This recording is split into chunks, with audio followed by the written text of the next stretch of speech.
Welcome to the Critical Few Actions to Improve Your Business podcast.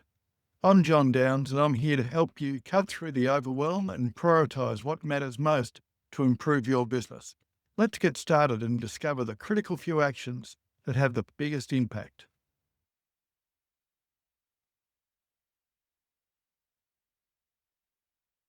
Today, I'm talking with Michael Johns, who I met back in my Deloitte consulting days back in 2008. Michael's been helping businesses find commercial finance to fund their businesses and selling businesses for over 20 years. If you're a founder, a CEO, or a CFO wanting to get cash into the business to fund expansion, or to open a new location, or maybe to get some cash out of the business, this episode's for you. Michael's on a mission to demystify the structuring and arranging of bank and non-bank debt finance for medium businesses. This is a topic that has real currency at the moment, particularly as business feels tight. Even though the economy continues to grow, interest rates are fluctuating, and the ATO is a lot less flexible with its collections process. Michael, welcome. Hi, John. Thanks for having me. Absolute delight. So, Michael, when I talk with my successful business founders and CEOs about this, I find they fall into one of two camps. I just go to my bank and they either give me the money or they don't. And if they do, they want a piece of my house, my business, and any unborn children. Or if my numbers don't look that flash, I go and I get knocked back. I try and get trade or equipment finance from a second, third, or fourth tier lender, pay through the nose, and they want a piece of my house, my business, and any unborn children. Now, Michael's worked with a range of my business clients over the years, and I thought it would be good to chat about it from end to end. So, Michael, let's take a recent client example. What are the top 3 reasons that business owners and CEOs look to raise some debt finance? And what are the key forms of debt finance? Well, it's interesting because I think one of the first things people have got to think about is the uniqueness. So typically people are funding growth, or they're funding scale, or they're funding an issue, a problem. So you talked about the ATO before, and that's certainly something that people are challenged with at certain stages of their evolution in business. So when I talk about growth versus scale is effectively doing the same thing but at a bigger scale. So, and growth, I look at it sometimes from a funding perspective of growth by acquisition, growth by acquiring plant and equipment, growth by buying new premises, etc. So it can vary widely, and the solution from the funding perspective can be very different. Okay, so one sort of organic growth of doing more of what they're doing, probably with the same infrastructure, but having to fund some of their working capital, as opposed to scale is actually where they're actually bolting on either a new location, a bigger business, or more equipment to get more product out the door. Is that right? That's right. And often in my experience, the working capital one can be the one that sometimes doesn't get looked at as much as the big ticket items that are sort of more visible and front of mind sometimes for an owner. Yeah, I remember Alan Miltz from the Cash Flow Story. You know, he quite often talks about the issue of if you don't understand the cash flow implications of growing your business, you can actually grow your business broke simply because the trading terms for both the customer and the supplier, if they're completely out of sync, then you'll chew up working capital faster as you sell more stuff. Even if it looks profitable, it'll be a cash flow disaster. Absolutely. And we've all heard stories about the difference between profit and cash flow. So that's certainly front of mind. Yeah. So can you take me through a couple of client examples or one client example to talk about how a business might have gone through that growth phase and what sort of debt finance they were looking for? Yeah, if I think about one particular example, which sort of includes some of the hallmark characteristics of some of these small businesses where they're growing. This particular client had a successful manufacturing business based here in Melbourne.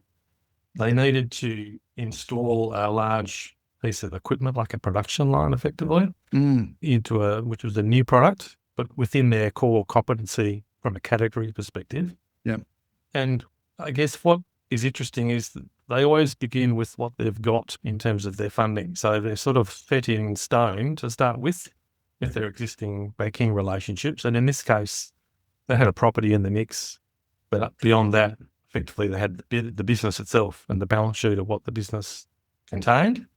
And the other challenging factor was this particular machine had to come from overseas. It was coming out of China. And unlike many, many years ago, we used to be able to get terms for importing equipment from suppliers.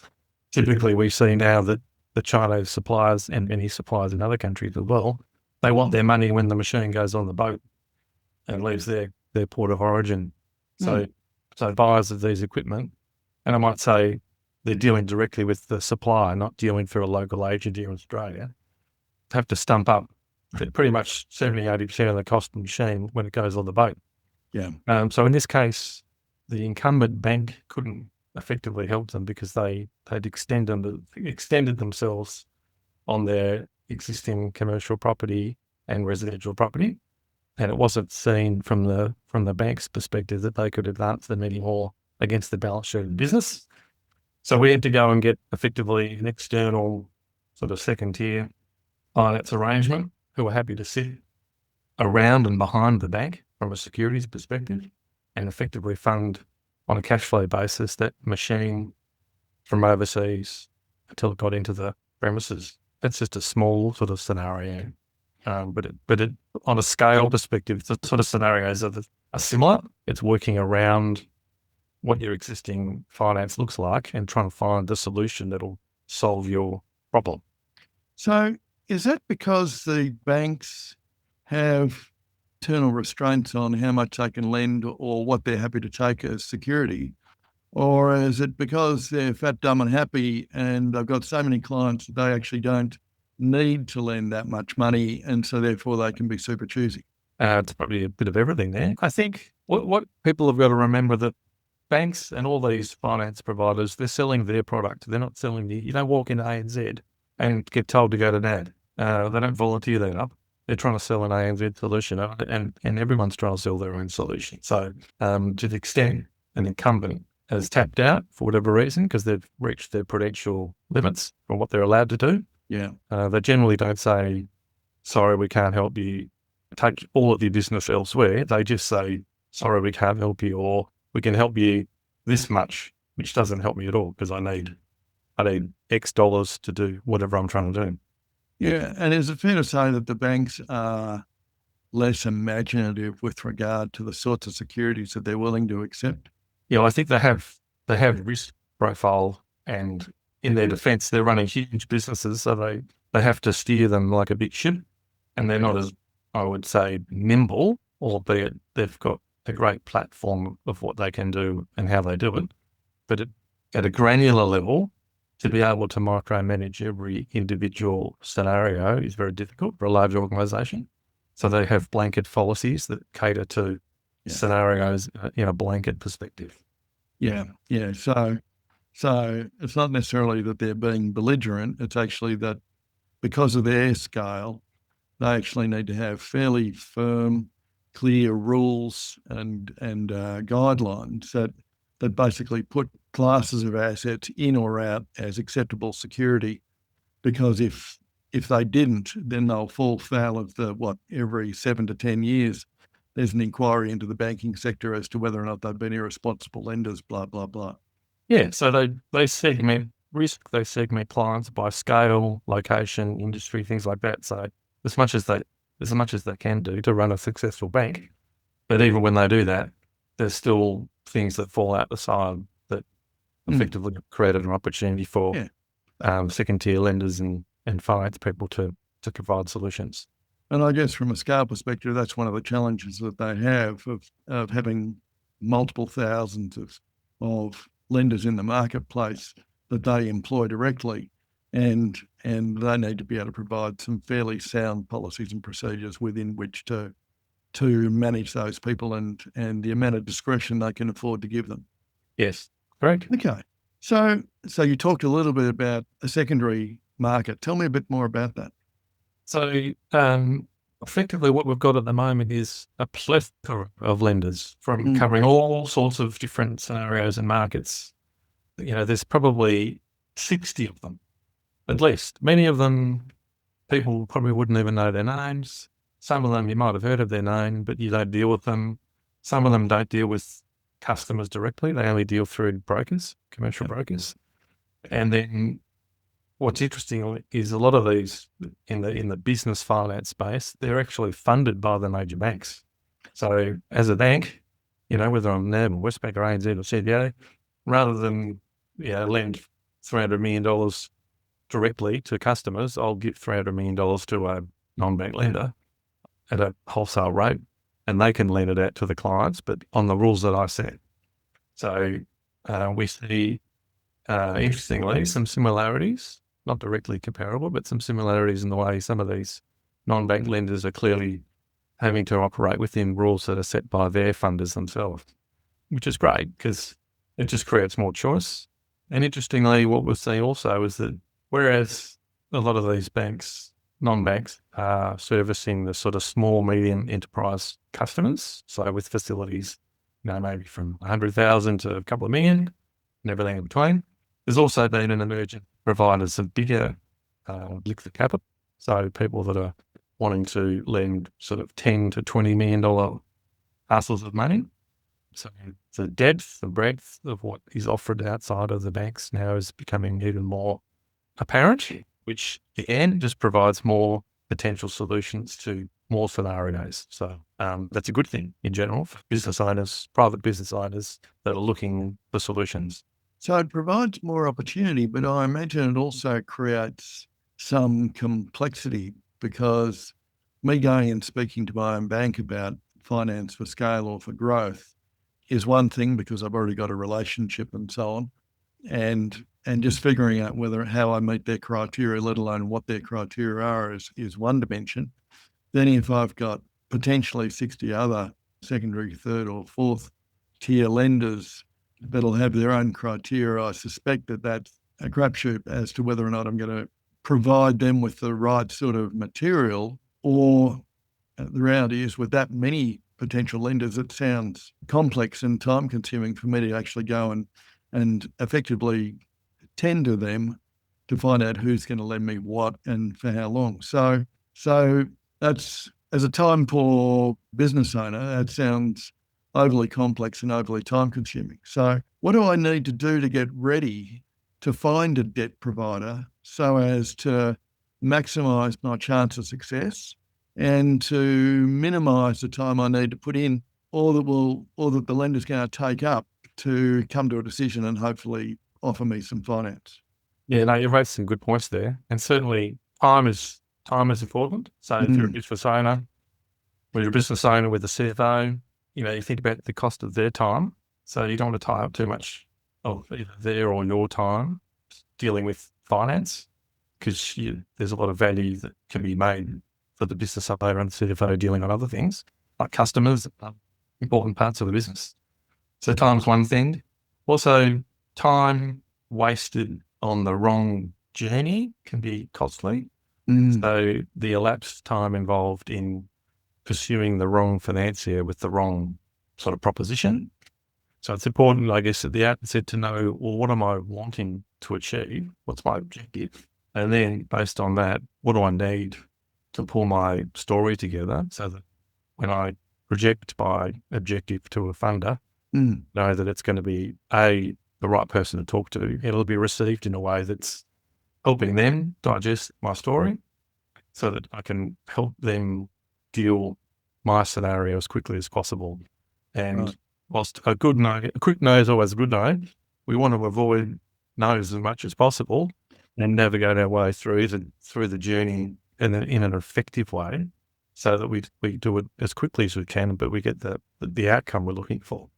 Yeah, because I've got ringing in my ears at the moment a client that I'm working with in regional Victoria, and actually they had a finance advisor, maybe a guide, I'm not sure what you would describe them. I wouldn't call them a broker as such, who for a fee has helped them go through the process of trying to raise a couple of $1 million for additional equipment, a bit of working capital finance, and maybe even to get a little bit of cash out of the business. And they started that process, as I recall, back in November, and we're 8 months down the path and they still don't have a facility in place. That to me seems like a tortuously slow process, even though they haven't actually had to manage it themselves. They've outsourced that. But as a process, if you were trying to leverage up your business and gear up your business either for organic or scale growth, if you're sitting on your hands for 8 months, that can actually have an impact on the market opportunities that you can take, and also how quickly you can actually get a return. So how does a business short circuit that process, that elongated process of going from bank to bank to lender? Yeah, well, certainly it's important, and this is similar to when we sell businesses as well too, is to avoid the elongated bunny hopping, I call it. So you try one and they don't work, so you go to the next one. If you try them and that doesn't work, and then you go to the next one. And each one of those hops might cost you 4 weeks. Yeah. If you can do some things sequentially, so you're dealing with 3 people at once to try and shape what you're trying to achieve, you avoid that potential bunny hop paradigm. But a lot of it gets down to being able to assess what the proposition looks like at the outset to make sure that no one's overreaching and asking for things that clearly are not commercial and are going to go nowhere. So sometimes you have to be a bit blunt with the owners or the CFO or the finance director, whoever it might be, depending on their level of experience, and just basically walk them through the fact that, if we're going to try and do this, we can't be asking for that because it's not going to work. So let's stay in our lane and try and get the best outcome we can. And that best outcome, hopefully, if we do it right, will come quicker. We do it this way. And all right. So you're actually in the business of telling me he's dreaming right up front. Well, we have been known to say that you can have all the money you want at 0%. Sorry, you can have none of the money at 0%. You can have all the money you need at the market rate. All right. So we can run processes in parallel with multiple lenders, knowing that we need to get to a quick no, because some will look like they're the right people for us, but we're actually not in their marketplace for whatever reasons, whether it's security or whether it's our type of business or whether they've already got their order book full on that particular part of their portfolio. So how do I get ready to even start that conversation or conversations?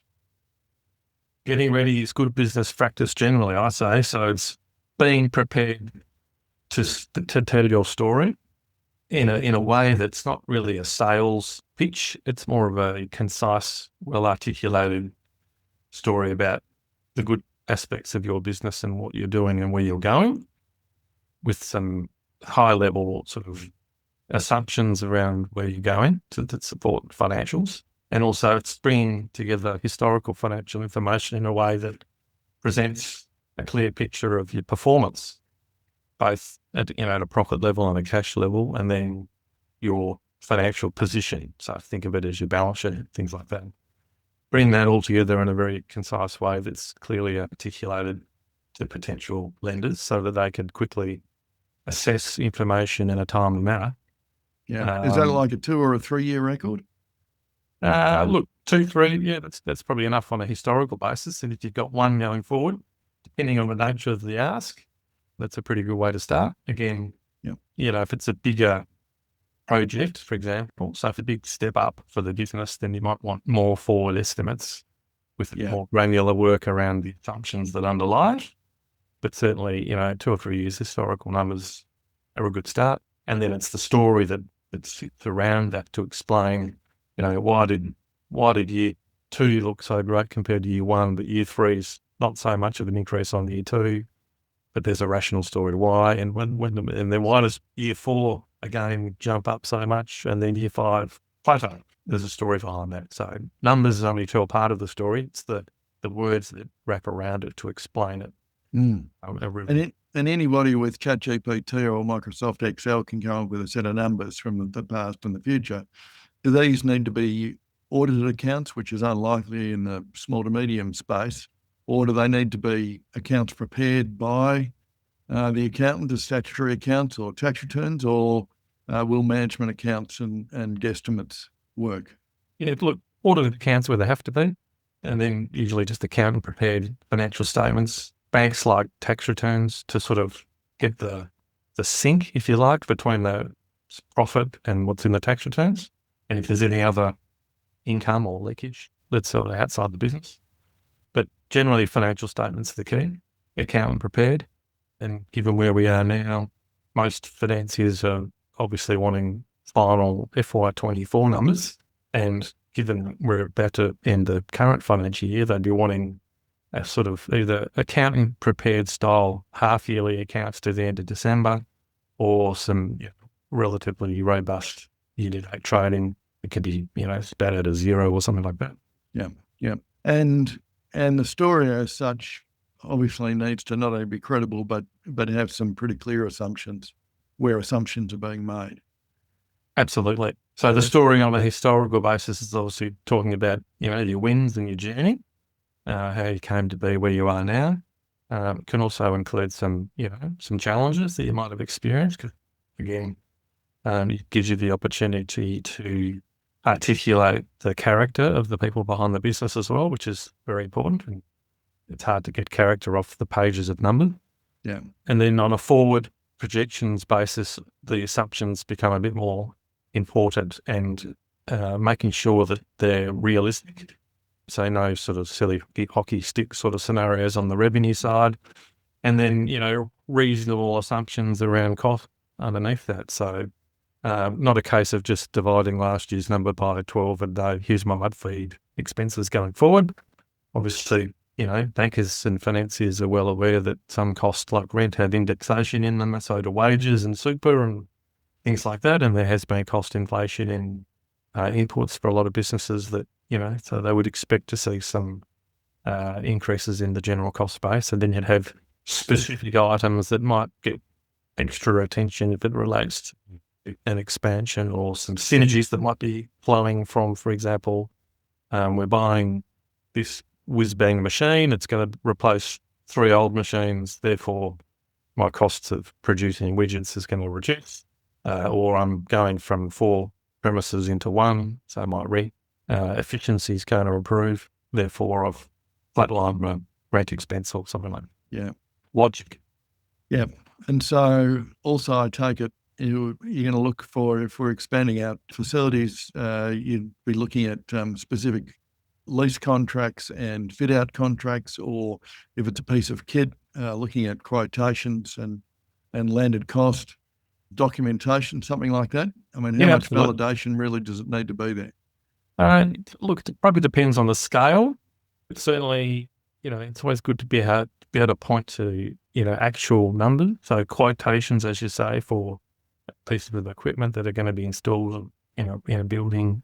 If it's for example, a new premise where you've got a, significant fit out cost, how do you come up with these numbers? Is it a back of the envelope, or you've actually got quote? The last thing you want is to sort of budget a number and go to the financier and say, well, I need 500,000 to fit out this new office and warehouse and everything. But you quickly realise that when the quotes come in, 500, it should be 750. Not that that necessarily has to be an issue, but no one likes surprises when you're halfway through it. And you got to go back to the bank and say, I said 500, it's really 750, and I don't have the 250. Yeah. Well, I'm sure that has happened with frightening frequency. And I guess if you're looking at acquiring a competitive business or somewhere in the vertical supply chain, I guess you'd probably want to have some preliminary guesses or some preliminary comfort that a lender is going to help fund that, even though you won't necessarily have a contract of sale, which is by that stage way too late. Yeah, and I think in a business purchase, for a reasonable size sort of purchase for for an SME type business, if they're sort of spending, $5 million or more on a business acquisition, a bank that's probably going to fund that, depending on how you structure it, is going to look for some either their own external diligence validation, or they might be happy to rely, if they can get a reliance letter, or they might even be happy just to rely on the work that you've done as a purchaser, where you might have engaged your accountant to do some due diligence and your lawyer to do some due diligence, so that they might be happy to just to rely on the work that they've done. Or if it's a bit more complex, they might say, oh, look, we see the uptick, we see the rationale for why you're doing it, but we just want the accountant to just do a very sort of selective diligence over a forecast to make sure that we're comfortable with the forecast. Yeah, or if it's a reasonable size asset purchase, do a tick and bash on those assets to make sure that they're actually there and that the helicopters aren't being moved from one end of the facility to the other as they're being Yes. counted. Yes. Well, certainly, valuation, whether it's property, equipment, is an important component of the finance package. And Yeah, sometimes when that's done is an important part of the whole sort of strategy, because sometimes you might have bought something or agreed to tentatively buy something subject to, or you're just refinancing your own assets and the bank is effectively got a number in the back of their head that they've probably been told by you as to what you think they're worth, and they've done their lending metrics based off that, but it's subject to them getting external validation of that by a proper valuer, be it a property valuer for the property or specialised equipment valuer. And then, if they don't land where they're meant to land, that can cause a few problems. Yeah. So depending on what those assets are and how old they are and how relevant they are to the whole financing package, there's a bit of thought and strategy around, well, should we go get it done now?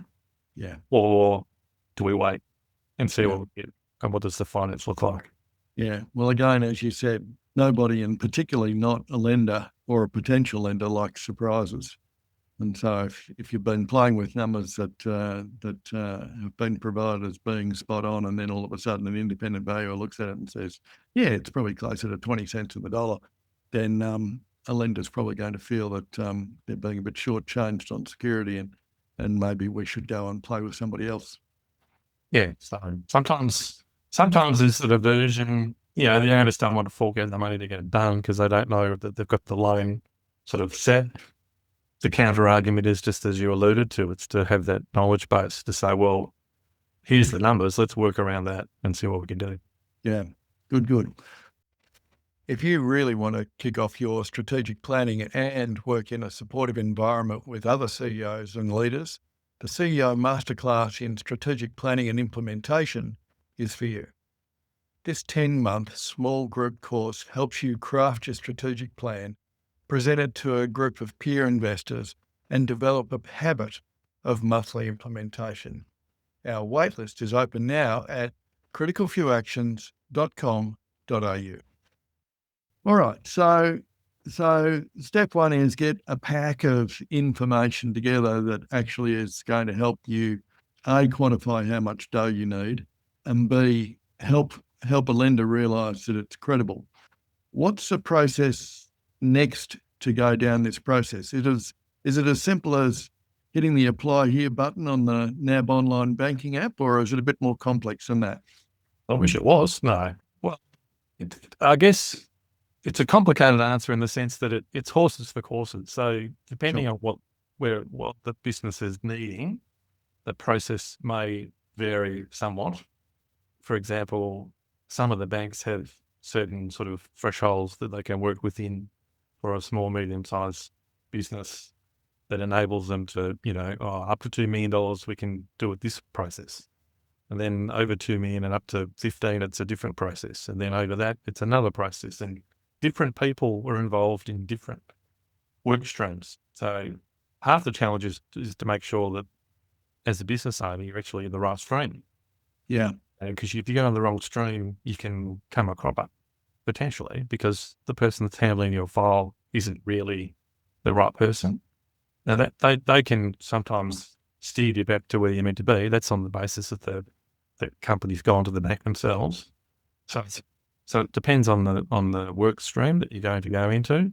Let's assume though that it's a business that maybe borrowing $5 to $10 million, and it's something that's going to require like a business banker type person that's going to roll their sleeves up and really try and understand the business. Effectively, initially, it's a sort of socialization process. So whilst, we spent our time getting our numbers right, looking at what we need, done a bit of work around what we think might work and what's reasonable and what we can defend from a story and why we think that the funder can supporting us with this sort of facility that we want. Then it's a socialization. So it's an informal process initially sometimes to say, look, talk to my banker contact at NAB or Westpac or wherever, and talk them through it and say, look, this is what we're working with. It looks like this. This is the customer. This is what they're trying to do. We're looking for this sort of money. What do you think?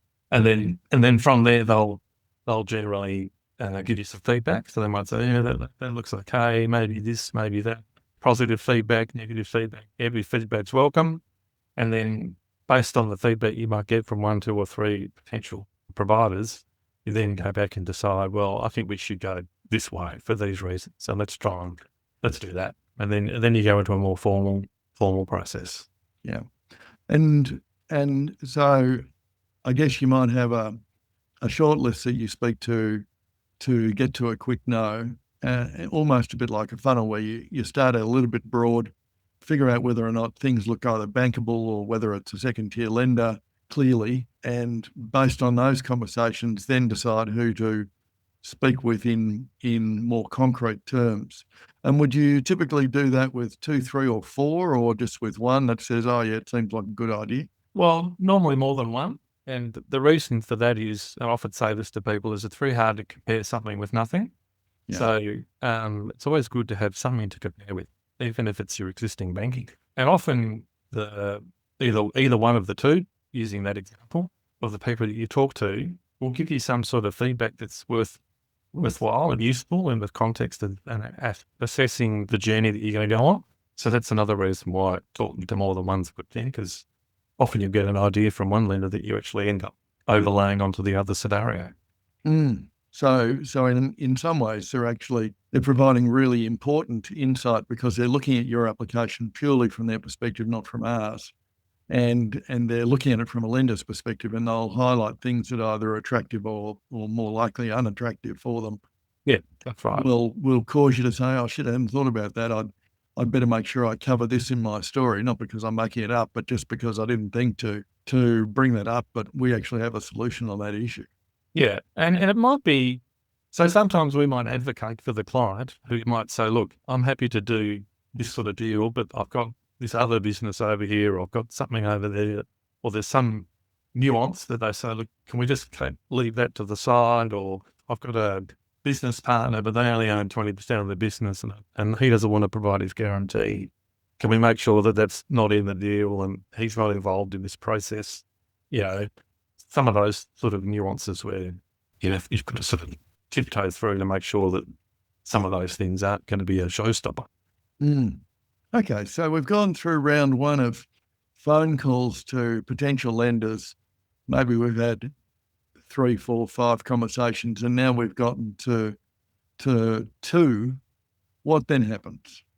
So we would have given them a more fulsome proposal, essentially outlining what the business does, where they've been, their financial performance, what they're looking to do and why, and the money we need. And roughly we might articulate to them the makeup of what we need and how we want you to provide it. So do we want, some facilities for equipment? So we want a line, for immediate and future use, and we need something for working capital. And then we might have something that's a bit more like term debt that's going to sit here for a bit longer. And we might have a preference to say, look, we want to pay interest only on something rather than principal and interest. We want the profile to look like this, and we're prepared to put these assets into the security pool, for want of a better word. And then on the back of that, they might give us, or we want some sort of indicative proposal from them to say, well, based on all the information you've given us. And I might preface as well too that prior to that, we might have suggested to the banker, oh look, come out and come and walk the floor, kick the tires.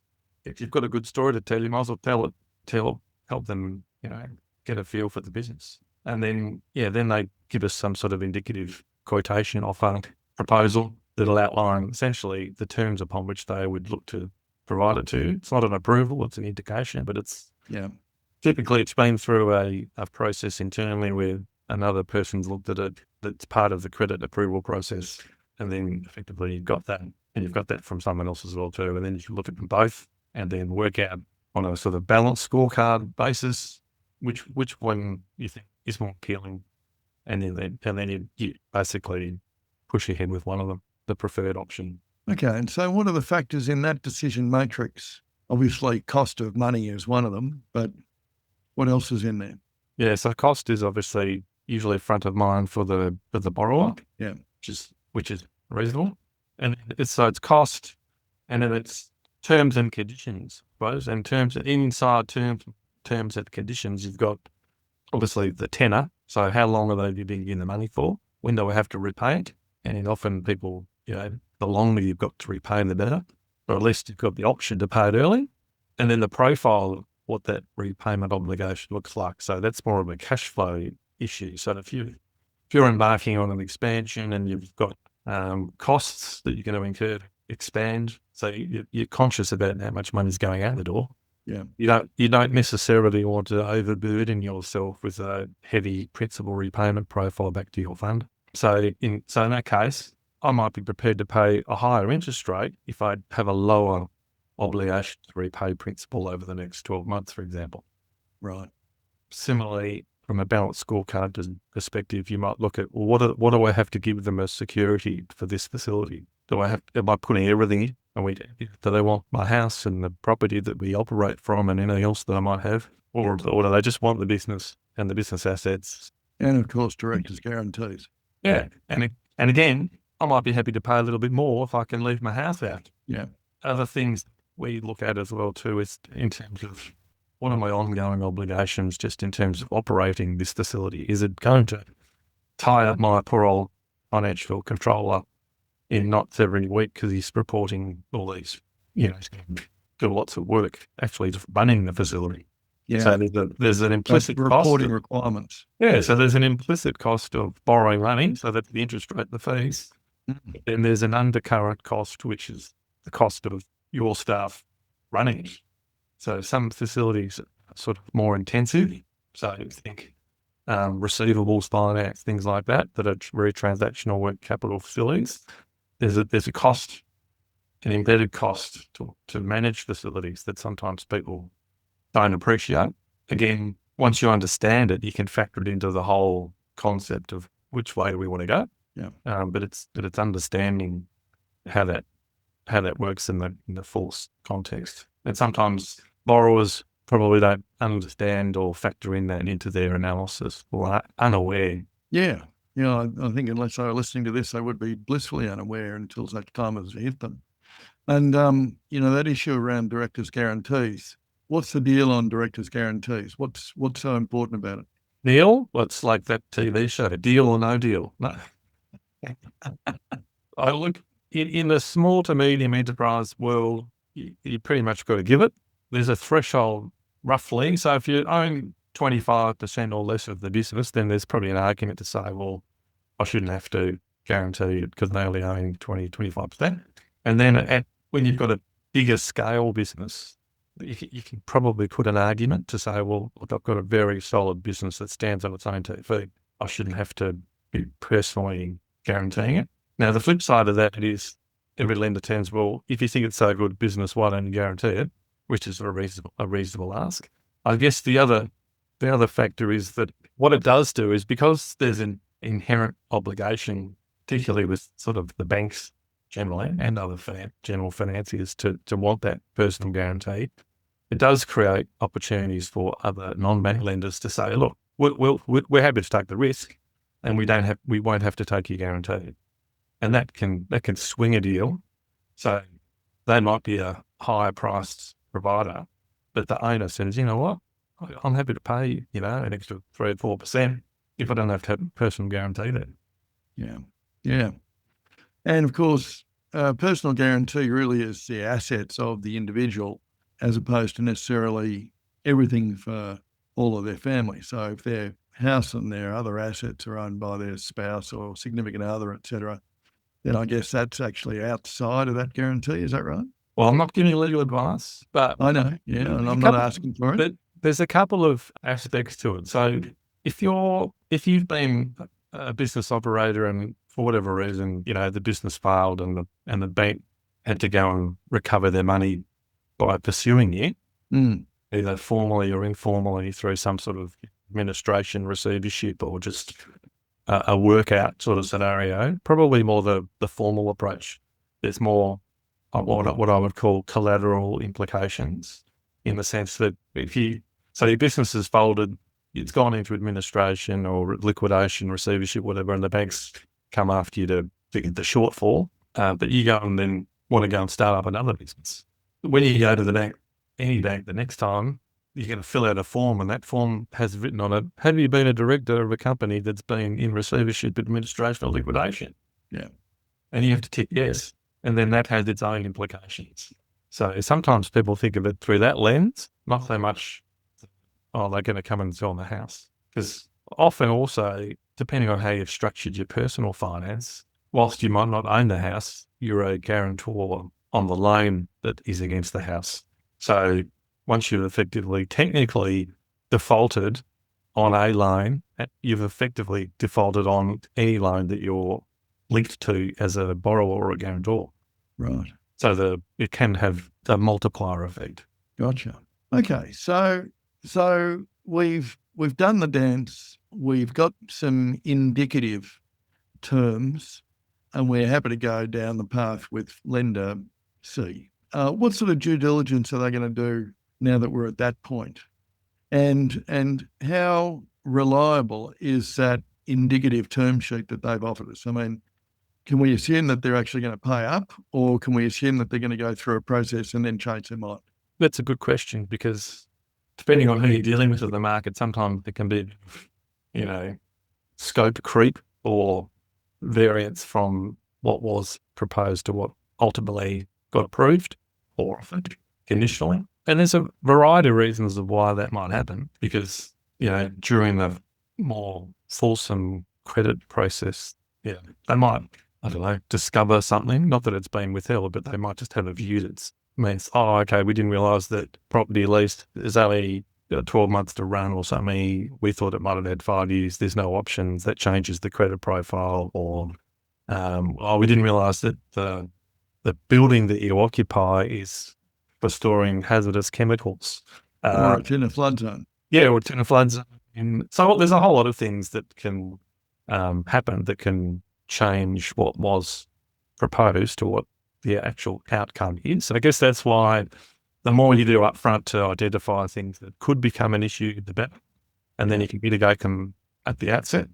So ideally, and I'm talking about banks now, when the bank finally comes back and says, yes, we've done all the extra work, you've provided all the additional information we wanted, which was the sort of all the, so for example, at that early stage, we might not have given them all the long form financial statements and all the tax returns and all the other bits and pieces that we wanted.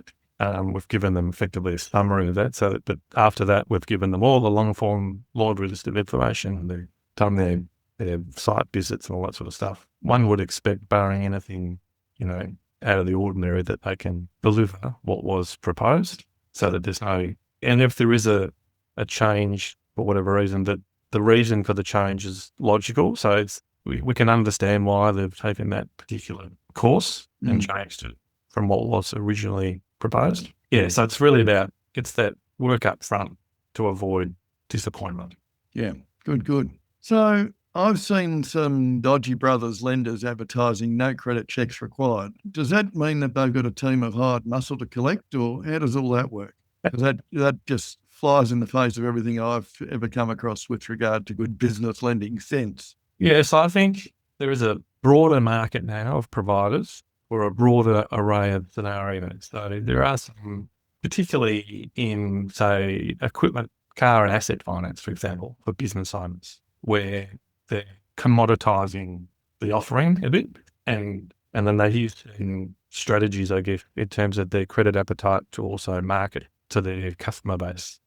So they might do, so a credit check, because obviously there's credit bureaus that gather financial information around borrowers, individuals and companies. Yeah.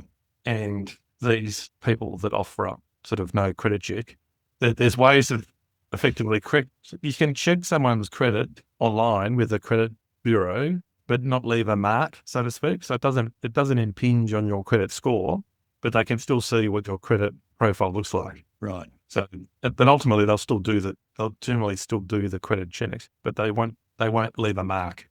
So they can assess you without leaving a mark, but if they still do the loan, they'll still do the credit check typically. So and I they'll think probably still register the asset on the PPSR, etc. Yeah, after they've done the transaction, yeah, they'll still register the security over the vehicle or asset. Yeah. So I think what that does though is it obviously, it's a sales funnel tool, I suppose, to attract people that go, oh, great. I know my credit not very good because I missed 4 payments with my car or my forklift or whatever it was. So it's impacted on my credit score. So some of these lenders will have a threshold that says, you can only have this product if your credit score is above 600. So if old mate with his 4 missed payments on his forklift has taken his credit score down to 550, he knows, well, I'm never going to get that because I've got 550. I'll see the ad on Facebook for no credit scores and I'm all over it. But again, that's typically, it's a DIY person. They're DIYing out there. They're just going, they're seeing it lit up in lights. They go, oh, I'll do that. That'll be great. Yeah. But we don't know what will happen. So what we're also highlighting there is we're talking about a business that actually isn't following good business practice. Yeah. Pretty much. Yeah.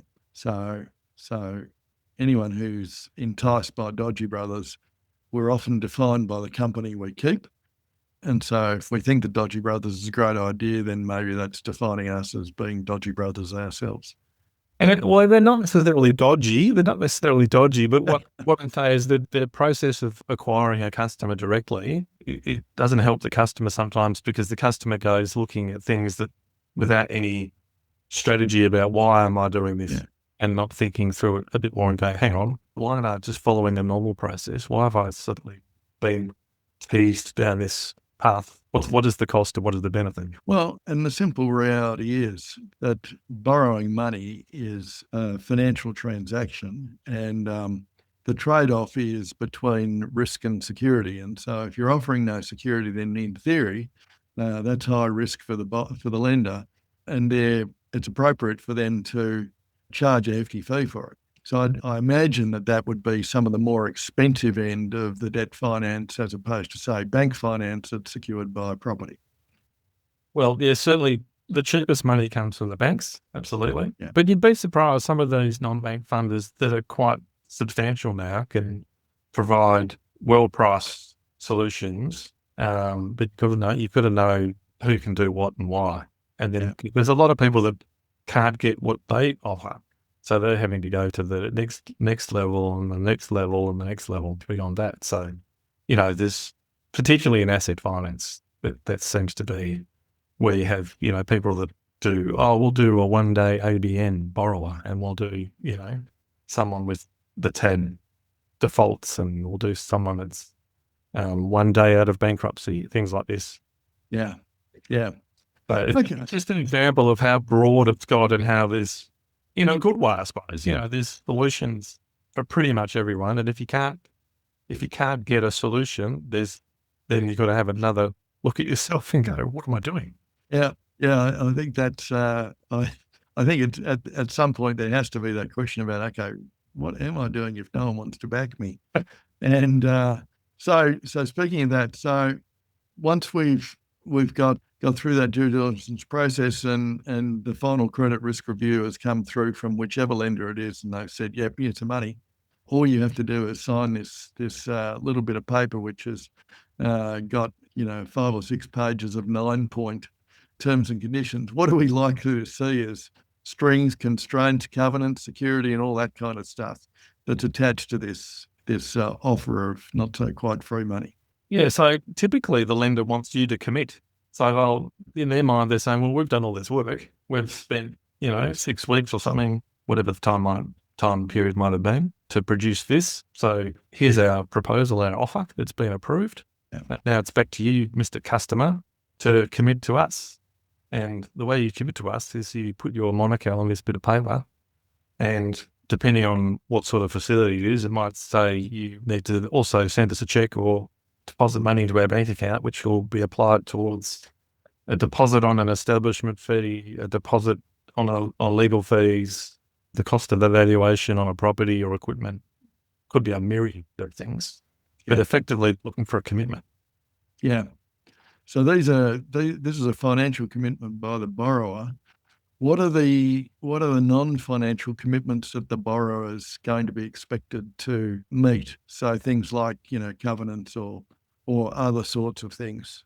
How might it affect the way they run their business or lead their lives going forward? Yeah, if you've got covenants, so there's obviously the underlying obligations that you sign up to. So that is pay me the interest when it's due on time, and when the facility matures, pay me the balance.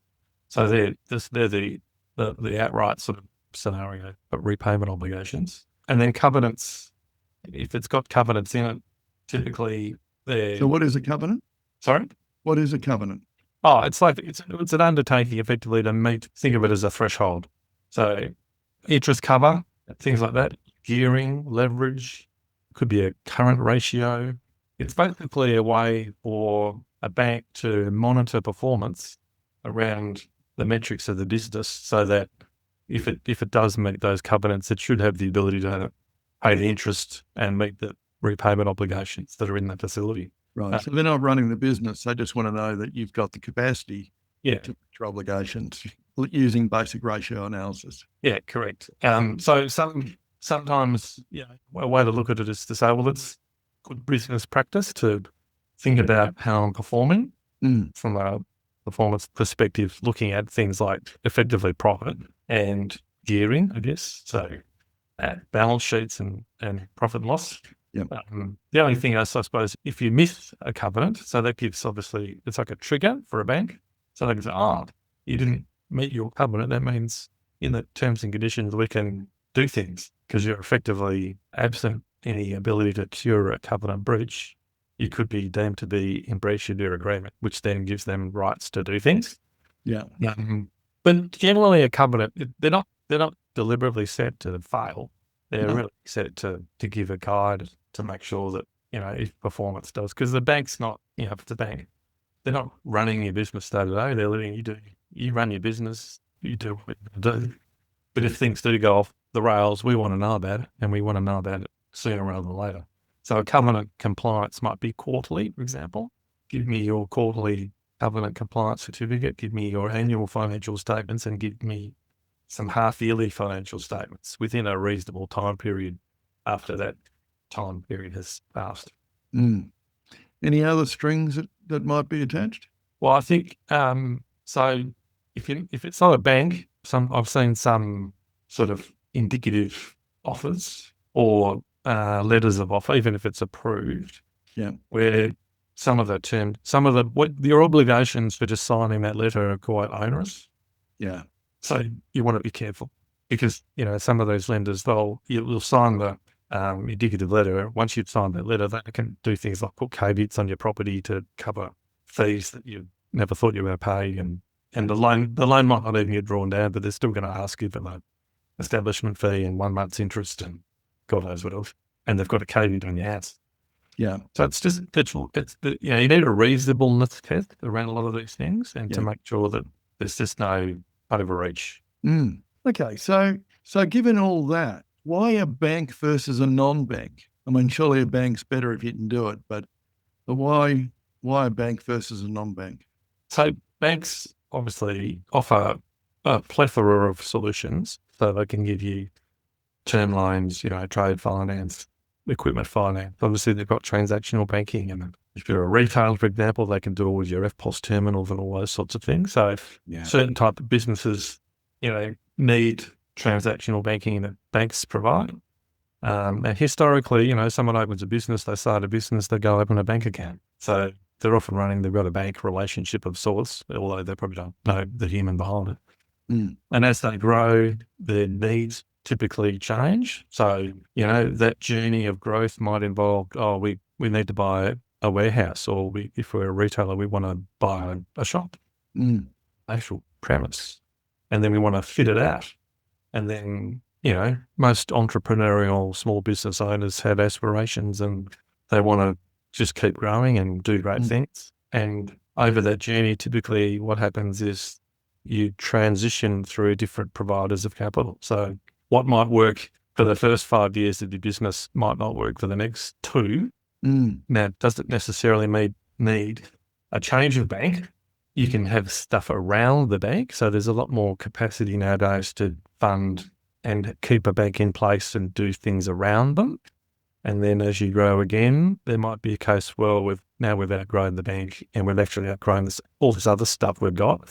And we've got to a scale which takes us to another part of the bank. So we're dealing with different types of people and different types of facilities. And then we're also now opening ourselves up to a different non-bank space as well. So there are other people that now we fit into their line of sight. So it's an evolution. And often I tell people as well too, where they've got growth and they're thinking about, equity partners to grow the business and all this sort of stuff. And I always say, well, equity is like marriage and going to the bank is like having a girlfriend. So, you marry an equity partner, and if you want to have a breakup, it's going to get pretty messy because you're talking about a whole another world of complication around value and all that sort of stuff, shareholders' rights, things like that.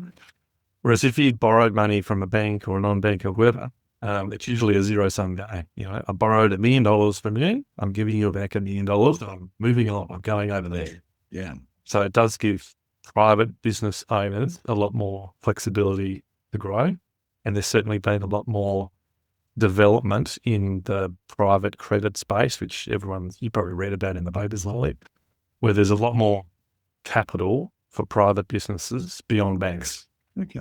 Tell me a bit more about that. Well, it seems to be that there's a lot of money in the system. This is a global phenomenon, trying to find a home. Yeah. And outside of equity markets and infrastructure and things like that, there's money that effectively is found a way to be channeled to businesses, predominantly, I would say, through intermediaries that aren't banks. So whereas banks borrow money, obviously, themselves, but also have huge deposit bases, there's now private credit providers that have worked out, well, actually, we can effectively borrow money like a bank, but we're not a bank, and lend it to businesses, and we can provide them differentiation. So we can be faster, maybe. We can lend more than a bank might do. We can do things a little bit differently. Sometimes it might not be that different, but it's different enough that there's a market for it. That's growing, and it's growing from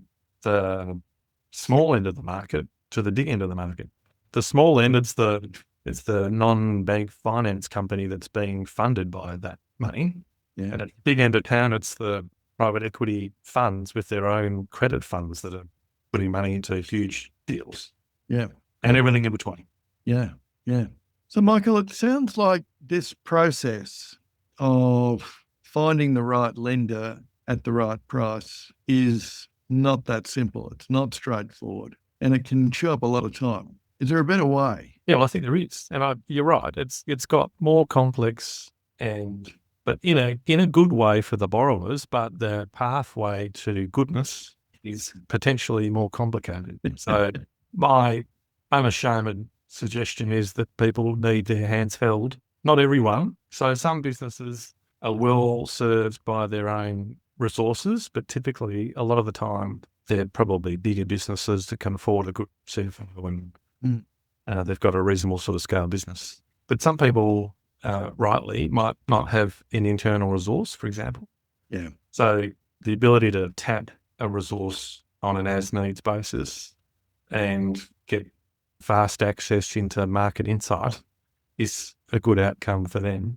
And also, in a longer term scenario too, it helps build, you effectively start a process to build the story so that all you're doing, every time you go to do another step change in your funding strategy, you're tweaking it because we've already built, chapter 1 to 5. All we're doing is adding chapters 6 and 7 to get to that next step change. We're not having to go back and do the whole thing again. Yeah. So the DIY process is potentially well within the remit of the business owner, CEO, CFO, plus or minus their accounting firm, if they want to do it for the first time or maybe the second or the third time. But the reality is the lending market is now so flexible and caters for so many different characteristics of lend that it's probably easier, faster, and and most importantly, less distracting for a CEO, CFO, COO, founder to get someone to help them do it. Yeah, Who's already got the relationships, who can make the half dozen phone calls and get a quick no which says, no, you got to be joking, or yeah, that looks like it's pretty well within our metrics, or no, it's not really in our metrics. And you can then test out a couple of second tiers or non-banks and find out, what flavor a particular lender is most likely to want to be interested in. yes. Right? Yeah, no, most definitely. And I think a lot of the non-banks and some of the banks as well too, they're all time poor. Yeah. So banks have probably got more resource. So if the bank has got, 6 deals on his desk and he gets another one, he's probably got a couple of people that he can throw to his team where he can let them have a look at that one and circle back. But the private lending guys and girls probably need to be more definitive about what they look at. And so if they get presented with a DIY proposition, sometimes it might not have all the information they might have expected to see at the outset to filter quickly and give you a quick read. So we often try and make it clear to the borrowers that, we can get their attention because they have an expectation that they're going to receive something in a format that's going to be easily digestible. Yeah. Well, it's about making it easy for them to make a decision as opposed to a challenge to figure out what are all the things that you've forgotten to provide them when they've probably got 4 or 5 other deals on the desk, which look like they're easy to go forward with. Yeah. And I mean, I'd rather help a finance director or CFO so that they can do their other day job. Yeah. And I was going to say the smart CFOs, but, some of them probably go, well, if it doesn't work, I'm just going to point a finger at Michael. And I'm ashamedly happy for that to happen. Yeah. Yeah. Well, for me, I mean, I've been watching a couple of my CEOs go through equity exits, and 4 days a week has been consumed with that process. When I look now at what's involved in raising debt finance, it's nowhere near that amount of commitment. However, it is still a huge distraction from doing the business of the business and growing the business and managing things like, okay, how do we deal with the project management of bringing in a new facility or fitting out a new store or a new location or bringing on another warehouse or so on. So for me, in some ways, the cost of the distraction is actually really high and underestimated.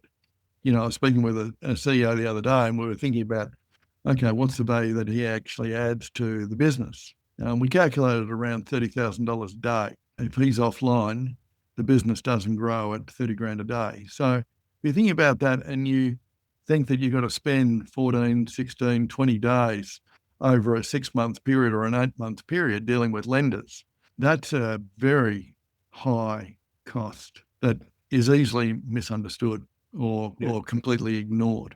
Yeah. No, it's not doing the job you're supposed to be doing. No. I often say to people, think of your bank as being one of your suppliers. And so sometimes, and that's not to be like a derogatory. No, they're a it's supplier. just to contextualize it to where they fit in your business. So because some people, when you look at their supplier of raw materials is actually more critical than the bank. So if they're spending too much time with the bank and they're collecting one of their key suppliers, that's not a good thing. Yeah. Well, and their financier is supplying the lifeblood of the business, which happens to be cash, and so an essential part of their supply chain. Okay, so that all sounds pretty clear, although it really is a lot to take in. Have you got any data sheets or something that might help us understand this a little bit better? And I've got a bit of a PowerPoint sort of thing that sort of just talks about the journey and just highlights a few sort of key factors. Okay, and that sort of talks about the sorts of things that lenders would be looking for and what sort of material we need to have ticked through. Yeah, getting funder fit and things like that. Okay, well, it'd be great if we could share that. Happy to. Excellent. Are you looking to pinpoint the areas that will make the biggest impact on your business? Check out the Organisation Performance and Value Diagnostic. This powerful tool lets you evaluate your business on multiple facets and provides email reminders to keep you on track. Head over to criticalfewactions.com.au and get started now. And you were involved in helping Swinburne University students review my organisation performance and value framework, the diagnostic tool. And I think you ran it over your own business. How did you feel about that? What did you think? That was good. It's very detailed. I don't know whether my business is the best proxy for the test, but yeah, it gave me a really good insight into, because I almost ended up looking at it through the lens of like someone that might do your masterclass. Yeah.